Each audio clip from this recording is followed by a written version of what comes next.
Aujourd'hui, on passe de la couleur à plusieurs nuances de noir et blanc, et en plus de ça, on verra peut-être même du duotone.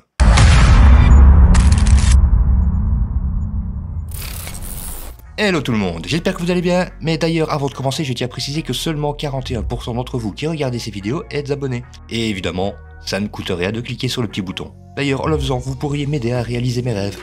Peut-être pas ça, ou voilà, ça m'a l'air d'être un peu mieux. Mais revenons à nos moutons. Ici je me retrouve avec un clip en couleur dans ma timeline. Je ne peux pas spécialement à partir d'ici changer cette dernière, sauf si vous avez acheté un petit pack genre chez Motion VFX, comme le M Restyle, et il vous suffit à ce moment-là de le glisser tout simplement dans votre clip. Nous allons faire ça de manière gratuite. Et pour ça, nous nous rendons dans la partie étalonnage. Sur cette page, vous vous assurez d'avoir la partie node bien visible, car c'est avec ce dernier que l'on va travailler. D'ailleurs, on peut directement voir pour le changer en noir et blanc. Pour ça, pas bien difficile, il y a plusieurs solutions.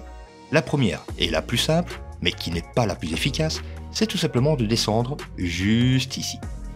Là, vous voyez, dans le saturation. Et vous le descendez tout simplement à 0. Et vous obtenez ceci comme résultat. Par contre, si vous voulez faire des petites modifications, genre travailler sur l'offset, le gain, le gamma, le lift ou directement avec les courbes, c'est sur l'entièreté de l'image que vous allez travailler. À moins que, on essaye de faire autrement. Par exemple, on pourrait se rendre ici, sur cette petite icône là, Hue versus Luminance. Et regardez ce qui se passe, si jamais je clique par exemple sur le ciel. Directement, il a déterminé une sélection. Mais il ne va rien se passer si je modifie cette dernière. Il n'y a pas de variation au niveau du ciel, ni des bleus. Tout simplement parce que dans cette partie-ci, nous n'avons plus d'informations sur les couleurs. C'est pas grave. Je vais tout simplement resetter ici, et on pourrait se dire que je vais ajouter un nœud en série, donc appuyer Alt plus S, et essayer de partir de là. Sauf que, ici on voit qu'on a 0 information. Alors que c'est pas bien difficile, on va rajouter un nœud en série, mais plutôt avant. Je vais le supprimer, et pour rajouter un nœud en série juste avant, vous maintenez la touche Shift, et vous appuyez sur S. Comme ceci. Maintenant, en sélectionnant notre premier nœud que nous venons d'ajouter, nous allons pouvoir désigner notre sélection, et faire varier un petit peu cette dernière. Et pareil si vous voulez changer la couleur de peau par exemple. Je vais sélectionner juste ici, on voit qu'un petit point orange est apparu. Et là, vous pouvez modifier ou travailler un petit peu sur les ombres. Et vous faites ainsi les correctifs que vous désirez pour obtenir le style que vous voudrez. Je vais supprimer ceci, resetter ce nœud là. Et on va voir la deuxième méthode. Deuxième méthode qui nous offre dès le départ plus de liberté. Pour ça, pas bien difficile, vous vous rendez juste là, sur cette icône-ci.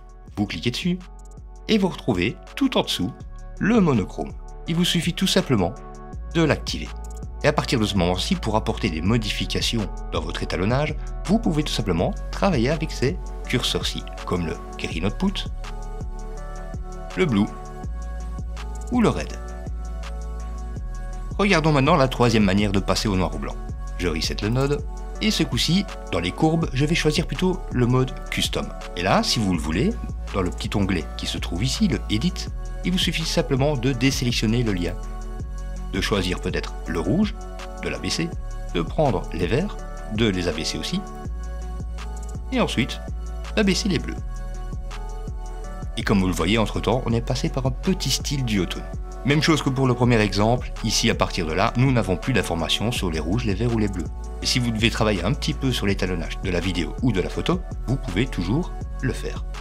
Mais si vous voulez bien évidemment avoir une sélection bien précise des couleurs sur lesquelles vous allez travailler, vous faites comme tout à l'heure, vous sélectionnez votre nœud, vous en ajoutez un en série juste avant, Shift plus S, et avec ce nœud-ci, vous allez pouvoir faire votre petite sélection et définir les zones que vous allez éclaircir ou assombrir.